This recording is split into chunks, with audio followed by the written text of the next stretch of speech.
एक दिन आचार्य चाणक्य टहलते टहलते एक नदी किनारे बैठे। पास में चंद्रगुप्त बैठा था, शांत लेकिन उलझा हुआ। चाणक्य ने पूछा, क्या सोच रहे हो पुत्र? चंद्रगुप्त बोला, गुरुदेव, क्या हर बात दिल में रखना ठीक होता है? कभी कभी लगता है अगर सब कुछ कह दूं तो हल्का हो जाऊंगा। आचार्य मुस्कुराए और बोले, पुत्र, यही सोच सबसे बड़ा धोखा है।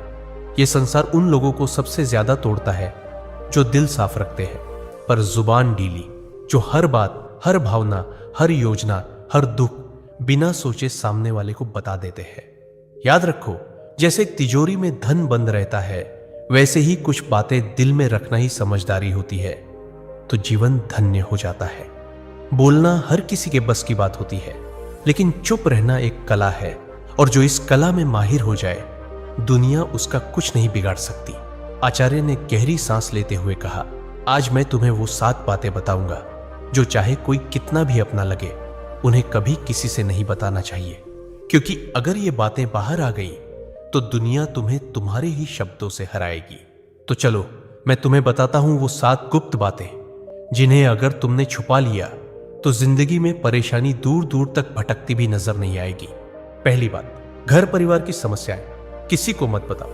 आचार्य चाणक्य ने कहा, जीवन की सबसे पहली नीति यही है कि अपने घर की परेशानियां कभी भी बाहर वालों को मत बताओ। चाहे झगड़ा हो, मतभेद हो या कोई निजी तकलीफ, उसे घर के बाहर जाहिर मत करो। एक बार एक शिष्य रोता हुआ आया और बोला, गुरुदेव, मेरे घर में झगड़ा हुआ। पिताजी मां पर चिल्ला रहे थे और भाई गुस्से में घर छोड़ गया। मैंने ये बात अपने दोस्तों को बता दी। चाणक्य ने गंभीर स्वर में कहा, पुत्र, जब तुम अपने घर की दरारें बाहर दिखाते हो तो लोग उन्हें जोड़ने नहीं और अधिक फाड़ने लगते हैं। लोग करुणा नहीं, कथा चाहते हैं। फिर उन्होंने एक कहानी सुनाई। एक गांव में 2 भाई रोज झगड़ते थे। एक दिन बड़े भाई ने पंचायत में छोटे भाई की बुराई कर दी। नतीजा, पूरे परिवार की इज्जत गिर गई। लोग बच्चों से दूरी बनाने लगे। घर की बात बाहर निकली नहीं कि संबंधों की मर्यादा भस्म हो जाती है, विश्वास चकनाचूर होता है और लोग तुम्हारे दुख को शस्त्र बना लेते हैं। चाणक्य बोले, घर का झगड़ा अगर बाहर गया तो वह घर की नींव डगमगा देता है। संबंध यदि बाहरी दृष्टि में आए तो उनका मान मिट जाता है। इसलिए चाहे हालात कितने भी बिगड़े, अपने घर की बातों को केवल अपनों तक ही सीमित रखो, क्योंकि बाहर की दुनिया मरहम नहीं, व्रण पर लवण छिड़कती है। दूसरी बात, अपनी कमाई या धन का खुलासा कभी मत करो। आचार्य चाणक्य ने गंभीर स्वर में कहा, दूसरी ओर बेहद महत्वपूर्ण नीति यह है कि अपनी आमदनी, अपनी संपत्ति या जो कुछ भी तुमने कमाया है, उसका बखान कभी किसी से मत करो। एक बार की बात है, मगध के एक राजा ने अपने दरबार में गर्व से अपने खजाने की झलक सबको दिखाई। सोने के सिक्कों से भरे कमरे, अनमोल रत्न और ढेर सारी संपत्ति सबके सामने रख दी। कुछ ही दिनों में क्या हुआ, पड़ोसी राज्य ने हमला कर दिया और वही खजाना लूट कर ले गए। चाणक्य बोले, धन जितना गुप्त हो उतना ही सुरक्षित होता है।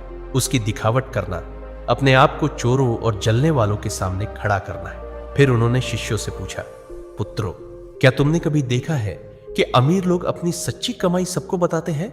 नहीं, क्योंकि वे जानते हैं जहां अधिक लोग जान गए वहां जरूरतें, लोभ और संकट भी बढ़ते हैं।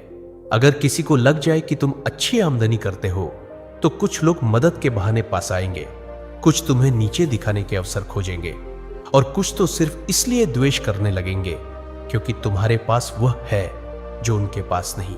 चाणक्य ने स्पष्ट शब्दों में कहा, धन का सबसे बड़ा रक्षक उसका छिपा होना है। अगर सबको तुम्हारे धन की जानकारी हो जाए तो लोग तुम्हारे मन की शांति भी छीन लेंगे। इसलिए याद रखो, अपनी कमाई को ढंका रखो जिससे मन स्थिर और निश्चिंत रहे, क्योंकि जो धन दिखाया गया वही या तो लूट का कारण बनता है या जलन का। तीसरी बात, अपनी भविष्य की योजनाएं गुप्त रखो। आचार्य चाणक्य ने तीसरी नीति बताते हुए कहा, पुत्रों, जब तक कोई योजना पूरी न हो जाए उसे अपने मन के अंदर ही रहने दो। जो लोग अपने हर कदम की घोषणा पहले कर देते हैं वो अक्सर मंजिल तक पहुंचने से पहले ही रास्ता खो देते हैं। तक्षशिला के गुरुकुल में बैठे शिष्यों को चाणक्य ने एक उदाहरण दिया। एक बार का किस्सा है। एक व्यापारी ने सोचा कि वो अपने शहर में मसालों की एक बड़ी दुकान खोलेगा।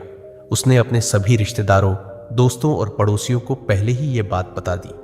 अगले ही हफ्ते एक चालाक आदमी ने उसकी बात सुनकर उसी जगह उसी तरह की दुकान खोल दी और बाजार पर कब्जा कर लिया। जब व्यापारी पहुंचा तब तक देर हो चुकी थी। चाणक्य बोले, हर विचार एक बीज